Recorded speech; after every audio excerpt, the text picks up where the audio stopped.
Bismillahirrahmanirrahim. Assalamualaikum warahmatullahi wabarakatuh. Alhamdulillahirabbil alamin. Alhamdulillahilladzi azahta an basairina gisa wa talgiwayah wa nusalli wa nusallim ala man arsaltahu syahida wa basyira wa nadhira wa ra'i'a ilallahi bi iznihi wa sirajan munira. Asyhadu an la ilaha illallah wa asyhadu anna Muhammadar Rasulullah. Allahumma shalli ala sayyidina Muhammad wa ala ali sayyidina Muhammad. Amma ba'du. Bapak Ibu yang dimuliakan Allah Subhanahu wa taala, pertama mari kita bersyukur kepada Allah Subhanahu wa taala pada pagi hari ini kita masih bisa bergabung dalam kajian rutinitas kita, yaitu kajian Arba'in An-Nawawi yang pada pagi hari ini adalah hadis yang ke-19. Mudah-mudahan kita selalu istiqomah, mudah-mudahan kita selalu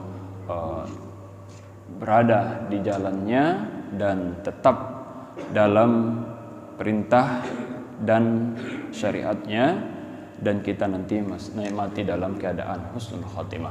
Kemudian salawat dan salam Allahumma shalli ala sayyidina Muhammad wa ala ali sayyidina Muhammad. Kepada Nabi Muhammad sallallahu alaihi wasallam kita berselawat.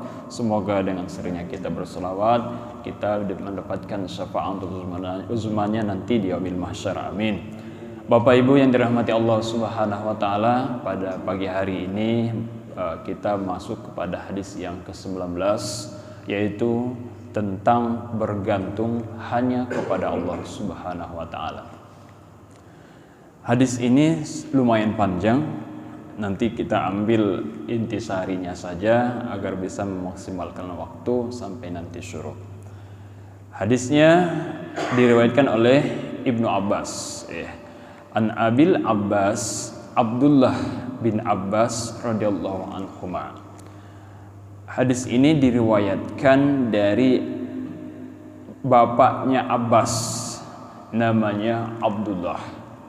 Abdullah ini anak daripada Abbas radhiyallahu anhu. Jadi hadis ini diriwayatkan oleh salah satu sahabat Rasulullah sallallahu alaihi wasallam, sekaligus juga jadi keluarga daripada Rasulullah, itu anak dari pamannya Rasulullah sallallahu alaihi wasallam. Beliau ini bernama Abdullah, anak pamannya Rasulullah yang bernama Abbas. Karena ternyata tidak semua paman Rasulullah itu tidak setuju atau tidak mendukung dakwah Rasulullah SAW. Ada juga yang mendukung, tidak semuanya. Ada seperti Hamzah, ya, termasuk juga Abbas paman Rasulullah, termasuk mendukung dakwah Rasulullah sallallahu alaihi wasallam. Nah, pamannya Abbas mempunyai anak namanya Abdullah. Abdullah ini adalah jadinya anak paman daripada sepupu daripada Rasulullah sallallahu alaihi wasallam. Maka jarak umur mereka pun lumayan jauh, lebih muda Ibnu Abbas, yaitu Abdullah, dibanding Rasulullah sallallahu alaihi wasallam. Dikatakan dalam biografinya itu, Ibnu Abbas ini atau Abdullah ini dilahirkan 3 tahun sebelum hijrah, ya, 3 tahun sebelum hijrahnya Nabi Muhammad sallallahu alaihi wasallam. Jadi dia disebut dengan Abdullah, juga namanya Abu Abbas. Kenapa demikian? Karena orang Arab, kakeknya namanya Abbas, dia bernama Abdullah, anaknya nanti lahir dikasih nama kakeknya lagi Abbas, maka disebut dia Abu Abbas. Selain dia Ibnu Abbas, ternyata dikenal dengan Abu Abbas, namanya yang sebenarnya adalah Abdullah. Begitu. Bapak Ibu yang dirahmati Allah Subhanahu wa taala, meskipun dia lebih muda dibanding Rasulullah, tapi pernah mendapatkan doa langsung dari Rasulullah, Allahumma faqihhu fiddin wa 'allimhu ta'wil. Ya Allah, ya Tuhanku, berikanlah dia pemahaman yang sempurna tentang agama, dan berikanlah dia pengajaran tentang ta'wil, yaitu tafsir. Maka kalau kita lihat di tafsir-tafsir yang kita baca, mulai dari At-Tafsir At-Tabari, Ibnu Katsir dan seterusnya, pasti di dalamnya itu ada Ibnu Abbas berkata. Karena memang Ibnu Abbas adalah orang yang pintar dan pandai menafsirkan ayat sesuai atau cocok dengan keadaannya, gitu ya. Ketika Rasulullah Shallallahu Alaihi Wasallam membawa Ibnu Abbas ke suatu pertemuan, lalu kemudian para jamaah itu ditanya oleh Rasulullah, apa sebenarnya tafsir daripada idza jaa nasrullahi wal fath, ayat An-Nasr itu. Maka para sahabat mengatakan bahwa akan ada suatu hari di mana kejayaan Islam itu muncul, yang kita sebut dengan Fathu Makkah, ya, Fathu Makkah, penaklukan kota Makkah tanpa darah dan seterusnya. Namun Ibnu Abbas menafsirkan agak sedikit lain, tapi tepat. Tafsir daripada idza jaa nasrullah wal fath itu adalah disitulah nanti ajal Rasulullah pun datang. Artinya kalau sudah idza jaa nasrullah wal fath, apabila datang pertolongan Allah dan penaklukan kota Mekah, maka tidak lama lagi sempurnalah agama Islam dan Rasulullah SAW pun akan dipanggil oleh Allah. Maka terbukti haji wada tahun yang ke-11 itu merupakan haji pertama dan yang terakhir Rasulullah SAW kemudian dipanggil kepada Allah Subhanahu wa taala. Bapak Ibu yang dirahmati Allah Subhanahu wa taala, radhiyallahu anhuma, mudah-mudahan Allah meridhoi keduanya, yaitu Abdullah dan Ibnu Abbas. Qala, Ibnu Abbas berkata, kuntu khalfan Nabi sallallahu alaihi wasallam yauman. Suatu hari aku berada di belakang Rasulullah sallallahu alaihi wasallam. Faqala, Rasulullah berkata, ya gulam, hai anak, ya. Kalau gulam ini anak, memang betul masih anak-anak. Lawannya syekh, ya, orang tua. Ya syekh, ya. Kalau syekhun itu artinya yang sudah tua, lumayan tua renta, syekh, ya. Ada juga arti syekh itu guru, ya. Karena biasanya mereka kalau sudah besar, sudah tua, syekhun itu selain dia artinya tua, memang dia guru, syekh. Sampai ke Indonesia ini syekh, ya silahkan syekh, gitu ya. Kadang-kadang masih muda disebut syekh. Tidak apa-apa, karena memang dia mengartikan syekh itu artinya guru. Tapi boleh juga kita sebut bagi orang yang tua itu syekh, ya silahkan syekh, gitu ya. Meskipun saya kan bukan guru, tapi Anda kan termasuk tua, maka disebut dengan syekh, ya. Inni u'allimuka kalimat, sesungguhnya aku ingin mengajarkan kamu, memberitahukan kamu beberapa maklumat, kata Rasulullah. Apa maklumatnya? Ihfazillaha yahfazuka.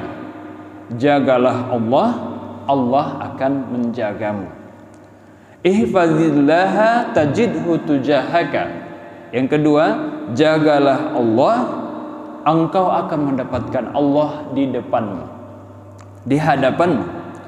Idza sa'alta fas'alillah, apabila engkau meminta sesuatu, maka mintalah kepada Allah. Wa idza ista'anta fasta'in billah, dan apabila engkau meminta pertolongan, mintalah kepada Allah Subhanahu wa taala. Wa'lam annal ummata, ketahuilah, kata Rasulullah, annal ummata law ijtama'at ala ay yanfa'uka bi syai'in la yanfa'uka illa bi syai'in qad katabahu Allahu laka. Ketahuilah bahwasanya umat, sekiranya mereka bersatu padu, semuanya bersatu untuk memberikan manfaat kepada kamu, namun telah dituliskan sebelumnya bahwa tidak ada manfaat bagi kamu, maka manfaat tersebut tidak akan terlaksana ke kamu. Wa in ajtama'u ala ay yadurruka bi syai'in lam yadurruka illa bi syai'in qad katabahu Allahu alaik. Dan sebaliknya, jika para manusia berkumpul bersatu padu untuk memberikan suatu mudarat, ya, memberikan mudarat, memberikan suatu kejahatan kepada kamu, namun telah dituliskan bahwa kamu tidak akan mendapatkan kejahatan, niscaya kejahatan itu tidak akan terlaksana bagimu. Rufi'atil aqlam wa jaffatis suhuf. Pena telah diangkat dan lembar telah kering. Rawahu Tirmizi wa qala hadisun hasan. Hadis ini diriwayatkan oleh Imam Tirmizi. Bapak Ibu yang dirahmati Allah Subhanahu wa taala, kalau kita lihat daripada inti sari daripada hadis ini, pertama bahwa hadis ini berbicara tentang keimanan. Kemudian yang kedua, bahwa hadis ini berbicara tentang tawakal atau takdir, karena semuanya sudah dituliskan oleh Allah Subhanahu wa taala. Yang pertama adalah keimanan, bahwa di sini muncul yang disebut dengan jaza min jinsi al-amal. Balasan itu sesuai dengan yang kita perbuat. Dari dalam Al-Quran itu banyak sekali ayat yang mengatakan jika kita melakukan ini maka Allah akan melakukan ini. Fazkurullaha lakum azkurkum, ya. Fazkuruni azkurkum dalam Al-Quran. Ingatlah aku maka aku akan mengingatmu. Gitu. Ada lagi dimisalkan di ayat-ayat lain itu bahwa intan surullaha yansurukumullah, ya. Jika engkau menolong agama Allah, Allah akan menolongmu juga. Ya. Jadi ada istilah dalam kaidah dalam hadis ini, al jaza min jinsil amal. Balasan adalah seumpama yang apa yang kita lakukan. Tergantung daripada apa yang kita lakukan. Misalnya kalau kebaikan, Allah berikan kebaikan. Kalau kejahatan, berarti Allah berikan kejahatan. Ihfazillaha yahfazuka. Jagalah Allah, Allah akan menjagamu. Apa yang dimaksud dengan menjaga Allah di sini? Menjaga secara hakikat tentu tidak. Secara zahir juga tentu tidak. Karena Allah Subhanahu wa taala Maha Hafiz, wallahu hafiz. Allah Maha menjaga. Namun apa yang dimaksud dengan menjaga Allah? Menjaga hak-haknya. Tentu kalau kita dalam hidup dalam kehidupan kita menjaga perintah, melaksanakan perintah Allah dan menjauhi larangannya, itu disebut dengan menjaga Allah. Kita pantengin. Apabila ada perintah Allah, kita usahakan kita berada di situ. Apabila ada larangan Allah, kita usahakan jangan sampai ada di situ. Kita betul-betul membatasi mana yang boleh, mana yang tidak. Itu yang disebut dengan menjaga Allah. Yahfazuka, Allah akan menjaga. Apa yang bisa kita peroleh?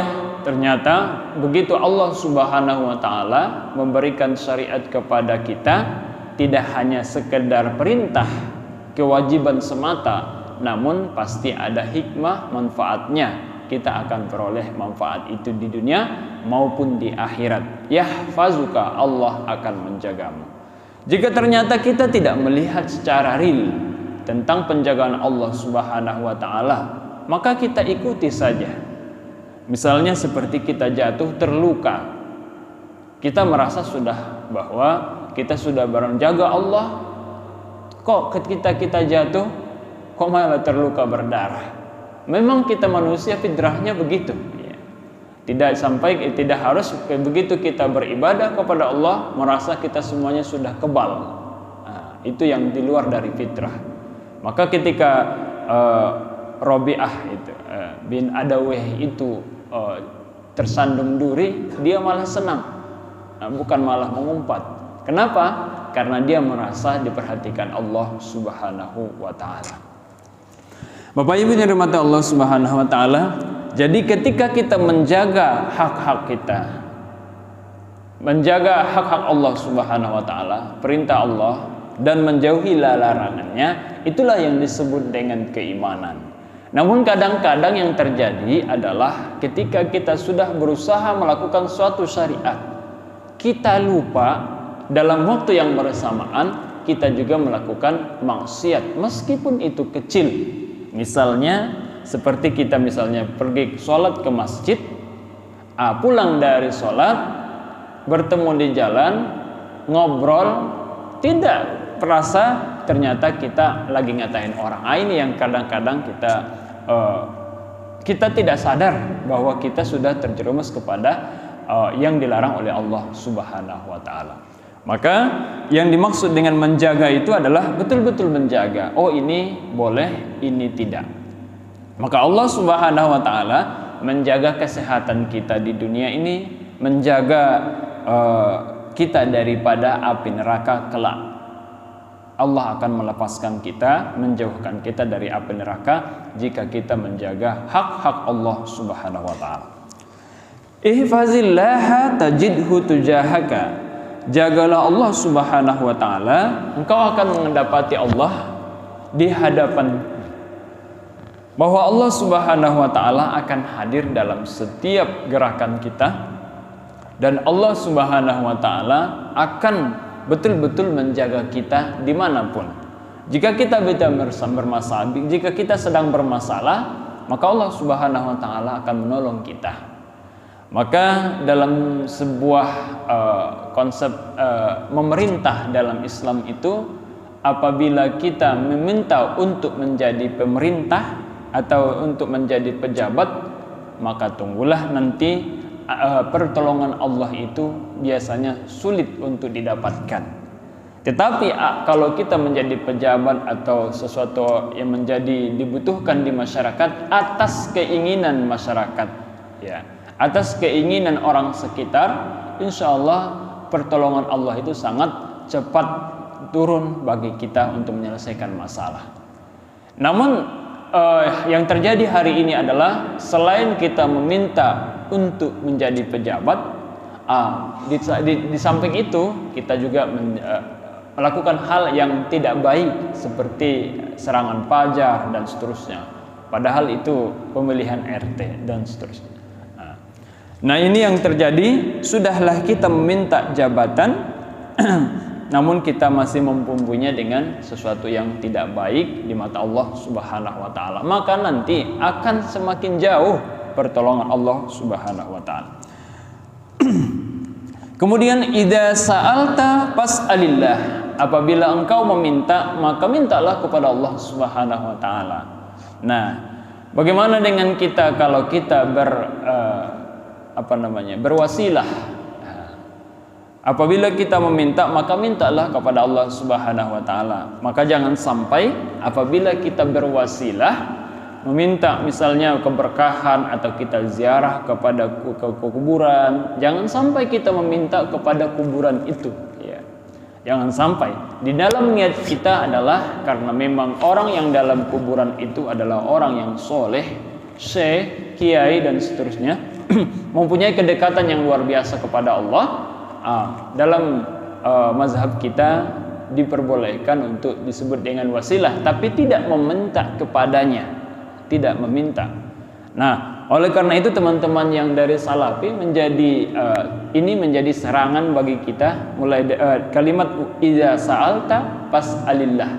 Jika engkau minta, maka mintalah kepada Allah Subhanahu wa taala. Di sini sangat jelas katanya, minta langsung, tidak harus pakai wasilah. Dan di dalam ayat Al-Quran juga disebut wa idza sa'alaka ibadi anni fa inni qaribun ujibu da'watad da'i idza da'an. Apabila hambaku ingin meminta kepadaku, mintalah, karena sesungguhnya aku akan mengabulkan dan aku dekat dengannya. Bapak Ibu yang dimuliakan Allah Subhanahu wa taala, ini tentang meminta, jangan sampai kita meminta kepada orang lain. Adapun dalam hal praktek, ketika kita hidup di masyarakat, kita minta tolong kepada orang lain, jangan sampai dalam hati kita inilah sebagai pertolongan daripada teman saya, gitu ya.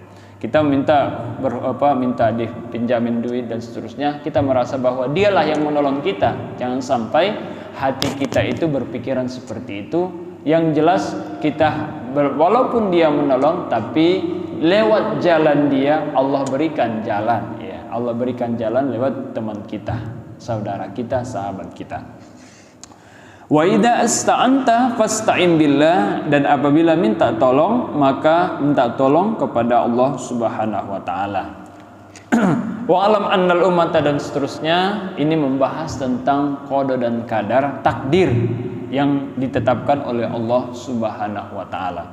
Bahwa yang dua baris ini, dua baris terakhir, bahwa Allah Subhanahu wa taala berbicara, Rasulullah sallallahu alaihi wasallam berbicara tentang takdir. Sesuatu yang telah ditentukan oleh Allah Subhanahu wa taala 50.000 tahun sebelum diciptakan langit dan bumi, sudah ditentukan takdir kita semua.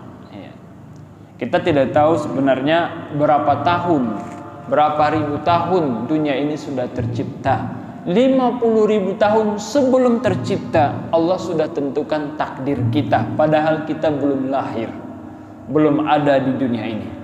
Maka nanti akan ada yang disebut dengan takdir mubram, ada yang disebut dengan takdir mu'allaq. Takdir mubram adalah takdir yang tidak bisa diubah melalui ikhtiar dan doa sekalipun.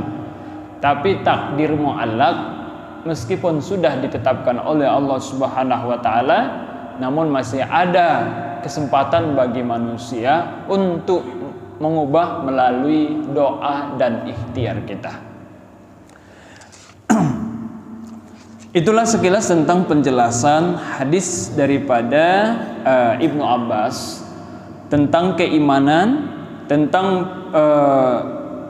doa, kemudian tentang qada dan qadar atau takdir. Ada 3 garis besar dalam pembahasan hadis ini. Dan kalau kita perpanjang, ini sangat panjang pembahasannya. Nanti kita ikuti saja penjelasan daripada ulama yang membahas ini. Yang pertama yang bisa kita ambil daripada hadis ini, ihtimamun nabi bitaujihil ummah wa tansha'atul jail al-mu'min al-misali. Hadis ini diawali dengan ya gulam, hai anak-anak, ya. Inni u'allimuka kalimat, aku ingin mengajarimu beberapa kalimat. Ini memberikan pesan kepada kita bahwa dimanapun kita ketemu dengan seorang anak, jangan sampai kita lupa berdakwah kepadanya. Apalagi tentang masalah tauhid. Misalnya ada anak-anak yang lagi nongkrong, kebetulan kita di situ, ini anjuran bagi kita untuk mengajak anak-anak itu ngobrol. Namun sekarang karena kita hidup di kota, kadang-kadang anak tetangga kita tidak mengenal anak tetangga dan seterusnya, dan kita tidak merasa penting. Tetapi Rasulullah itu merasa penting bahwa dimanapun bertemu dengan anak pasti memberikan nasihat. Tapi kan dia masih anak-anak, tidak masalah, karena memang meskipun kita lihat belum menangkap, ya, belum ada respon, meskipun kita berikan ajaran-ajaran Islam atau segala seterusnya, nasihat-nasihat yang baik buat dia, tapi sebenarnya dia ngerekam, dan kelak dia akan mengamalkan itu. Ini yang dilakukan oleh Rasulullah SAW, dan juga dilakukan oleh para nabi, seperti misalnya Luqman Hakim, ya, qala Luqman li ibnihi, ya, dan seterusnya. Ketika Luqman berkata kepada anaknya, hai anakku, janganlah syirik kepada Allah Subhanahu wa taala. Artinya mengajarkan tauhid. Ketika Nabi Yakub alaihissalam ingin meninggal, wafat, dia beri nasihat kepada temannya, anak-anaknya, wala tamutunna illa wa antum muslimun.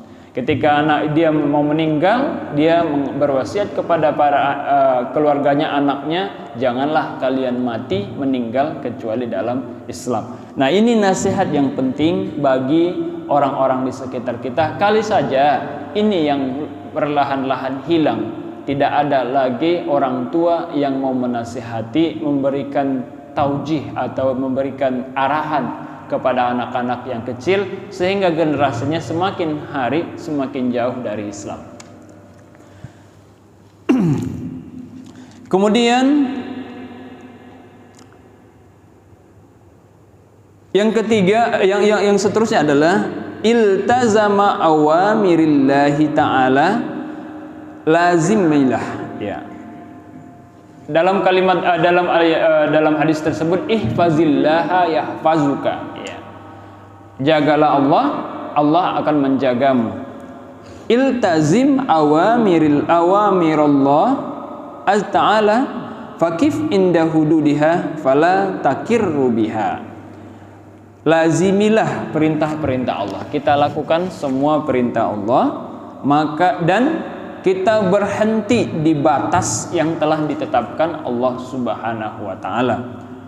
Wa iyyaka an tata'addaha, dan jauhilah, ya, hati-hatilah untuk melampauinya. Wa kum bima faradu alaika, dan laksanakanlah apa yang telah diperintahkan kepadamu. Wabta'id amma nahaka anhu, dan jauhilah apa yang telah dilarang kepadamu. Waja'al bainaka wa bainahu hijaban, jadikanlah satu benteng di antara kita dan larangan Allah dengan benteng yang jelas, ya, pemisah yang sangat jelas. Jadi kalau kita dalam menjaga Allah Subhanahu wa taala, betul-betul menjaga Allah Subhanahu wa taala. Kalau kita kaitkan dengan bacaan-bacaan atau jimat-jimat yang kita pakai, tentu ini ada kaitannya dengan menjaga Allah Subhanahu wa taala. Artinya ketika kita membaca atau menyimpan jimat yang tidak syar'i, karena dalam Islam juga ada yang disebut dengan tabarruk, mengambil berkah daripada bacaan. Nah, ada juga bacaan-bacaan itu yang menjadikan kita sakti sehingga kita merasa bahwa kitalah yang melakukan, padahal itu adalah jin yang menyertai kita. Memang kita sakti tapi dibantu oleh jin. Maka ini yang nanti akan ini disebut dengan melampaui batas. Melampaui batas daripada kita sebagai fitrahnya manusia. Bapak Ibu yang dirahmati Allah Subhanahu wa taala, tentunya yang seperti itu kita jauhkan, kita jadikan pemisah yang jelas antara kita dengan hal-hal yang maksiat, yang melanggar perintah Allah Subhanahu wa taala. Kemudian apa yang kita dapatkan apabila kita menjaga Allah? Wa in anta hafazallaha ta'ala fi dunyaka hafazaka fi akhiratika. Apabila engkau telah menjaga Allah di dunia ini, Allah akan menjagamu nanti di akhirat. Dengan cara apa? Fawaqaka minan nari wa a'adda laka jannah. Allah akan menghindarkanmu, menyelamatkanmu dari api neraka dan menyiapkan surga untukmu. Arduhas samawati wal ard uiddat lil muttaqin, ya. Ini disebutkan dalam surah Al-Imran ayat 133 bahwa bagi orang yang bertakwa itu disediakan surga yang luasnya melebihi langit dan bumi, disediakan bagi orang yang bertakwa. Kemudian selanjutnya yang bisa kita ambil daripada hadis itu, nusratullahi ta'ala wa ta'yidi, ya. Menolong Allah Subhanahu wa ta'ala. Man hafazallaha ta'ala kana ma'ahu. Siapa yang memelihara Allah, menjaga Allah, Allah akan bersamanya. Yu'inuhu wa yansuruhu, menolong dan mendukungnya. Wa yahmihi wa yu'ayyiduhu wa yuwaffiquhu wa yusaddiduhu, ya. Menjaganya mulai dari kita tidur sampai kita bangun lagi, semuanya akan dijaga Allah Subhanahu wa taala. Kullama halakaz zalam aw daqat bihil ahwal. Ketika ada yang berkeinginan untuk menyakiti kita atau suatu masalah yang melilit kita, Allah akan tolong. Itu maksud daripada ihfazillaha tajidhu tujahaka. Jagalah Allah, engkau akan mendapatkan Allah di depanmu. Artinya Allah akan selalu ada dalam segala urusan kita. Kemudian dalam hadis ini juga benar-benar Rasulullah Shallallahu Alaihi Wasallam ingin memberikan penekanan kepada seorang anak tadi, yaitu Ibnu Abbas bernama Abdullah itu, bahwa ketika waktu muda maka harus menggunakan waktunya dengan baik, ya. Syababaka qabla haramika, ya. Rasulullah SAW bersabda dalam hadis lain, iktanim khamsan qabla khamsin, jagalah 5 sebelum 5. Salah satunya adalah jagalah masa muda sebelum masa tua.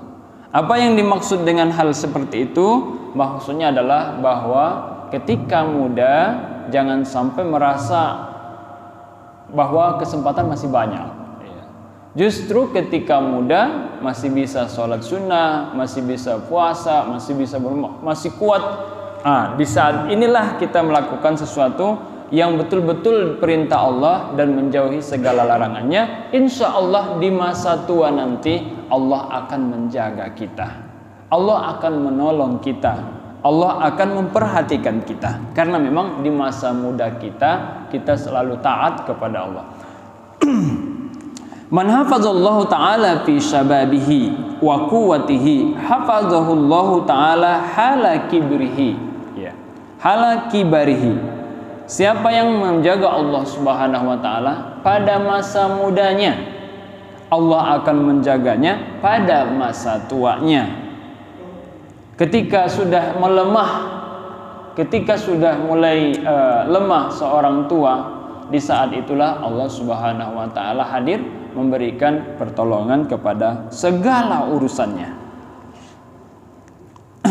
Dalam hadis lain disebutkan juga ada 7 golongan, di mana 7 golongan tersebut akan mendapatkan naungan dari Allah Subhanahu wa taala pada hari kiamat. Salah satunya adalah imamun syabun nasha'a fi ibadatillah, seorang anak muda yang hidup dalam ketaatan kepada Allah Subhanahu wa taala. Maka ini merupakan hal yang sangat besar dan menjadi kesempatan bagi kita untuk mendidik anak kita atau anak muda lain meskipun dia tidak anak kita, mendidik agar betapa pentingnya ketika anak muda menjadi seorang yang ahli ibadah akan mendapatkan naungan nanti di yaumil mahsyar. Bapak Ibu yang dirahmati Allah Subhanahu wa taala, supaya tidak terlalu panjang lebar juga, kita akan persingkat. Itu yang pertama adalah tentang keimanan, tentang yang kita bahas tadi. Ketika kita menjaga Allah, Allah akan menjaga kita. Maknanya kita menjaga perintah Allah, menjauhi larangannya, Allah akan berikan segalanya bagi kita. Meskipun tidak terlihat real, tapi sebenarnya Allah memberikan kita, menyelamatkan kita. Sesungguhnya syaitan itu setiap saat selalu mengajak kita untuk syirik kepada Allah, untuk durhaka kepada Allah. Namun karena kebaikan-kebaikan atau ketaatan yang kita lakukan tanpa kita sadari, para malaikat itu sebenarnya mengusir setan yang ada dalam tubuh kita. Allah Subhanahu wa taala menjaga kita agar tetap dalam keistiqomahan. Untuk sholat ke masjid pada subuh ini saja tidak luput daripada pertolongan Allah, karena memang kebaikan-kebaikan yang kita lakukan sebelumnya. Maka dalam hadis Rasulullah itu Rasulullah bersabda, siapa yang melakukan kebaikan maka akan ada kebaikan-kebaikan lain yang akan dilakukan oleh yang melakukan kebaikan itu. Sebaliknya, siapa yang melakukan kejahatan maka akan ada kejahatan-kejahatan lain. Ada banyak menunya lagi nanti di depan yang akan dilakukan oleh orang yang melakukan kejahatan itu. Itu diantara daripada makna Allah menjaga kita. Kemudian kalau kita balik kepada hadisnya, ija sa'alta fas'alillah wa ija sta'anta fasta'in billah. Jika kita meminta kepada Allah, jika kita meminta, maka mintalah kepada Allah. Jika minta tolonglah kepada Allah Subhanahu wa taala. Ini tentang doa. Bahwa di dalam masyarakat masih ada yang mengatakan bahwa doa bersama itu adalah bid'ah. Doa bersama itu tidak ada pada masa Rasulullah sallallahu alaihi wasallam. Namun oleh para ulama kita mengatakan bahwa bukan tidak ada. Bahkan doa para nabi itu juga mengatakan doa bersama seperti Rabbana zolamna anfusana, doa daripada Nabi Adam alaihissalam. Kemudian ada juga doa-doa lain yang menunjukkan bahwa bukan untuk sendiri tapi untuk semua.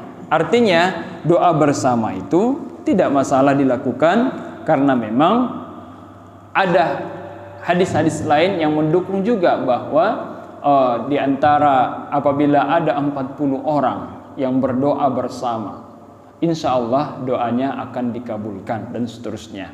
Nah, ini yang mendukung tentang doa bersama. Jangan sampai kita hilangkan tentang kebiasaan doa bersama setelah sholat, terutamanya setelah sholat. Kemudian yang ketiga adalah takdir.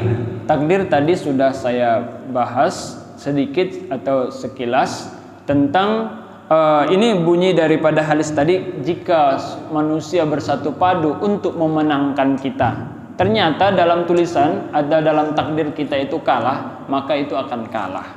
Sebaliknya, jika manusia bersatu padu untuk melakukan mengalahkan kita, tapi kita sudah dicatat bahwa kita akan menang, insya Allah kita akan menang. Pasti Allah memenangkan kita. Karena memang sudah ada catatan sebelumnya. Dalam hadis dikatakan 50.000 tahun sebelum diciptakan langit dan bumi. Bapak Ibu yang dirahmati Allah Subhanahu wa taala, jadi takdir al-qada dan takdir adalah merupakan rukun iman yang keenam. Prakteknya ketika kita melakukan sesuatu dengan ikhtiar dan doa yang luar biasa, namun tetap saja gagal, tidak sesuai dengan harapan kita, di hati kita harus meyakini, oh ini adalah ketentuan Allah Subhanahu wa taala. Jangan sampai dalam hati kita marah, kesal dan seterusnya. Ini yang dimaksud dengan beriman kepada qada dan qadar. Qada itu pelaksanaannya, takdir itu adalah ketentuannya. Maka manusia yang beriman, yang Islam, setelah berdoa, setelah berikhtiar yang kuat, kemudian berdoa, tawakal Allah, menyerahkan segala urusannya kepada Allah Subhanahu wa taala. Inilah sekilas daripada penjelasan daripada hadis yang ke-19 yang judul besarnya adalah bergantung hanya pada Allah Subhanahu wa taala. Demikian saya serahkan kembali kepada ketua.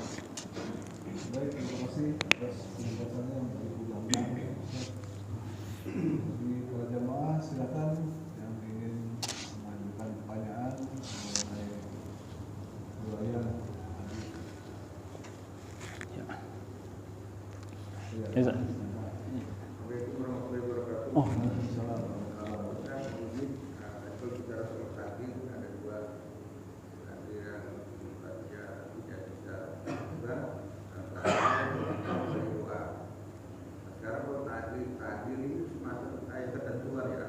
Iya.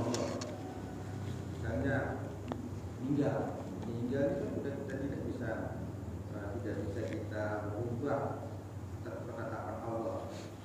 Nah, sedangkan kalau tadi yang lain tadi sudah dikatakan kalau harus kalah ya tidak akan kalah ya mungkin menang. Nah, sekarang pertanyaan saya, kalau takdir yang bisa dirubah itu ini apa gitu? Iya. Waalaikumsalam warahmatullahi wabarakatuh. Tadi saya mengatakan ada takdir mubrom yang tidak bisa diubah. Itu seperti sudah dijelaskan tadi bahwa mati itu apabila sudah ada ajal, idza jaa ajaluhum la yastakhiruna sa'atan wa la yastaqdimun. Apabila datang ajal seseorang, ajal mereka, maka tidak bisa dicepat, tidak bisa dilambatkan. Nah, gitu. Itu yang tidak bisa diubah. Tapi kalau yang seperti yang diubah seperti Imam Ibnu Hajar Al-Asqalani. Ibnu Hajar itu disebut dengan anak batu, ya, orang Asqalan. Itu disebut itu adalah salah satu ulama besar yang mensyarahkan, menjelaskan hadis Imam Bukhari yang disebut dengan Fathul Bari, sangat panjang sekali hadis Imam Bukhari, dia syarah di dalamnya. Kenapa disebut anak batu? Karena memang dia bodoh banget ya, bodoh, sangat bodoh, tapi semangatnya sangat kuat. Dia hanya melihat ketika dia sudah stres, frustasi begitu, dia pergi ke gua, ya, dia lihat ada tetesan-tetesan air ke batu, dia melihat tetesannya sekecil tapi kok batunya jadi kayak berlubang gitu. Dari situ dia mengambil inspirasi, motivasi bahwa oh, saya juga meskipun saya bodoh, tapi kalau saya semangat nanti akan jadi pintar juga. Alhamdulillah terkenal di beliau adalah Ibnu Hajar Al-Asqalani. Artinya bodoh itu adalah salah satu takdir ya, bodoh. Tapi bisa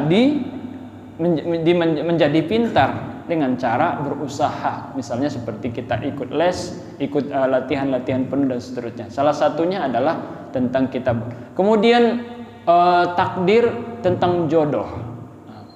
Jodoh itu jodohnya itu tidak bisa diubah ya. Semua orang sudah pasti memilih jodohnya. Jadi jodoh itu apakah dia cantik atau tidak, itu tergantung usaha masing-masing dan doa. Kita balik, meskipun 1 miliar yang sudah ditentukan kepada kita, udah Allah tentukan 1 miliar untuk kita jadikan sebagai rezeki.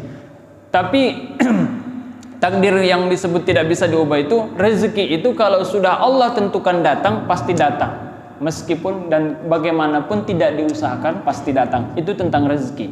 Tapi banyaknya tergantung lagi, apabila kita mengusahakan lebih banyak, maka ada kesempatan untuk mengambil usaha mengejar rezeki yang lebih banyak dengan cara berusaha yang giat. Maka akan ada orang yang kaya, ada yang miskin. Itu tentang rezeki. Di dalam contoh takdir mubrom itu ada juga contoh mu'allaq gitu ya, kira-kira begitu. Jadi sekiranya tadi kita sudah ditentukan 1 miliar belanja hidup kita di dunia ini, namun ternyata kita tidak mau berusaha, tentu yang 1 miliar itu bisa jadi tidak akan ke kita. Tapi ada nggak rezeki yang diberikan Allah kepada kita? Pasti ada. Itu yang disebut dengan rezeki mubrom, yang tidak bisa ditolak. Kadang sehingga kita mengatakan bahwa rezeki tidak akan pernah ketukar. Kita sudah pulang, datang lagi rezeki menghampiri kita, dan seterusnya. Jadi ada banyak seperti misalnya kekuatan ya. Kita lahir dengan lemah. Tentu kita olahraga, mau kesehatan dan seterusnya, tentu kita sehat. Itu yang disebut dengan takdir. Takdir mu'allaq, yang bisa kita usahakan dengan doa dan ikhtiar. Itu kira-kira Pak. Ya.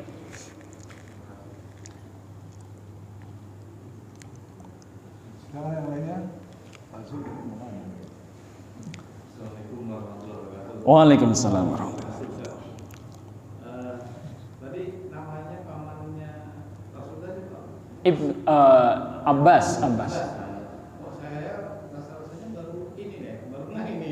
Iya. Pamannya Rasulullah namanya Abbas ini.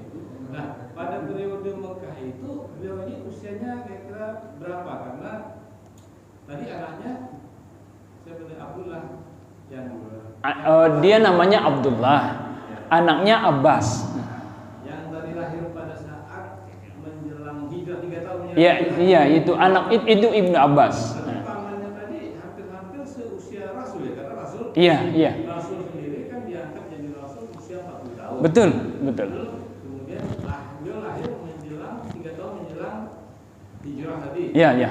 50 tahun kurang lebih. Udah Rasul menjelang usia 50 tahun kurang lebih. Iya. Kan mau hijrah ke. Iya. Nah, pada saat di periode Mekah itu gimana pamannya di posisi pamannya tadi keberpihakannya, karena Hamzah jelas ya kan. Iya. Dan bapaknya Ali siapa?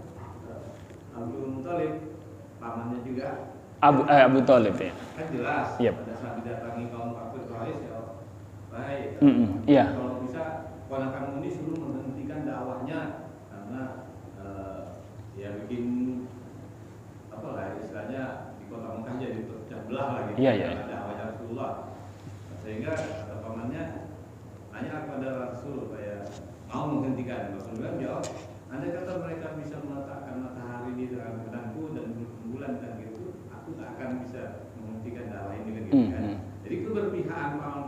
jelas ya. Jelas di mana Hamzah, di mana Iya. Talib, di mana yang juga bertemukan Abu Jahal. Iya, Abu Lahab itu. Nah, ya bapaknya Abu tadi siapa tadi? Abbas, Gimana Abbas. kok pada kiprahnya pada saat periode nikah ini kok jarang kedengaran gitu. Jarang kedengaran. Iya. Warahmatullahi wabarakatuh. Waalaikumsalam warahmatullahi wabarakatuh. Saya juga tidak pernah membaca ini tentang Abbas sebelum lahirnya Ibnu Abbas ya.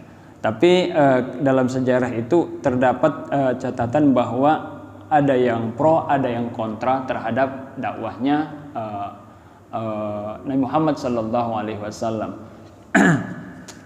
Namun Ibnu Abbas sendiri lahir selain dia didoakan oleh Rasulullah itu, ternyata memang kalau kita ambil daripada sejarahnya Ibnu Abbas, anaknya Abbas itu memang betul-betul Abbas ini adalah orang yang dekat atau pamannya Rasulullah.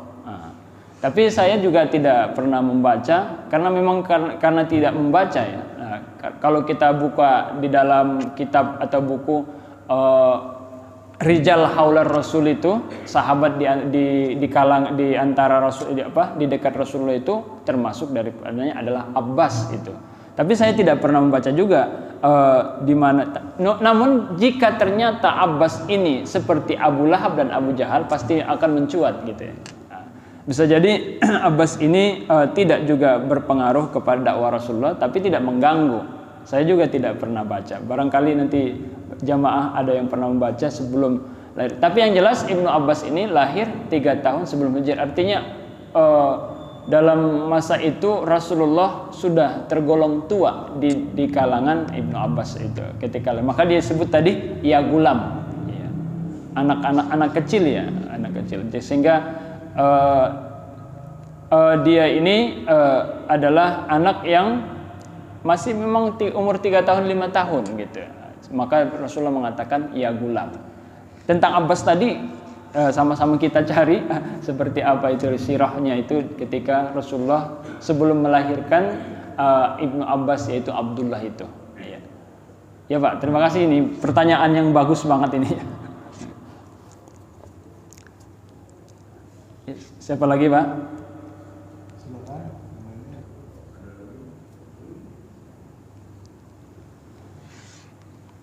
Kalau tidak mungkin Iya. Baik, terima kasih kepada Bapak Ibu yang telah mengikuti kajian ini. Saya ulangi kembali bahwa pesan daripada hadis ini yang pertama tentang pentingnya kita memberikan nasihat kepada anak muda, karena masa depan anak muda itu masih panjang, sehingga sedikit banyaknya kita akan menoreh satu sejarah dalam hidupnya meskipun dia masih muda. Yang kedua, hadis ini memberikan suatu MOU antara kita dengan Allah Subhanahu wa taala tentang kepastian dari kita. Jika kita pasti, Allah akan pasti. Jika kita melakukan ini, Allah akan berikan ini. Jika ini salah satu keyakinan yang perlu kita tanamkan. Kemudian yang ketiga adalah meminta hanya kepada Allah, bukan berarti tidak boleh wasilah ya. Berwasilah kepada para orang-orang soleh, para nabi dan seterusnya, bukan berarti kita meminta ke mereka. Jika hal itu terjadi, memang itu salah meminta kepada mereka. Tapi berwasilah dengan menyebutkan Nabi Muhammad SAW, dia harapannya Allah mengabulkan doa kita. Yang terakhir adalah tentang takdir, bahwa takdir itu ada dua, takdir mubrom dan takdir mu'allaq. Takdir mubrom adalah takdir yang tidak bisa diubah, seperti halnya mati, bahwa semua manusia takdirnya pasti mati. Apabila datang ajal, tidak bisa dilambatkan, tidak bisa dicepatkan. Seberapa besar pun pengaruh kita kepada orang lain, tapi dalam hal menentukan hanya Allah Subhanahu wa taala. Demikian, mudah-mudahan bermanfaat bagi kita semua. Kita baca hamdalah dan doa kafaratul majelis. Alhamdulillahirabbil alamin. Subhanakallahumma bihamdika asyhadu an la ilaha illa anta astaghfiruka wa atubu ilaik. Lebih dan kurangnya mohon maaf. Assalamualaikum warahmatullahi wabarakatuh.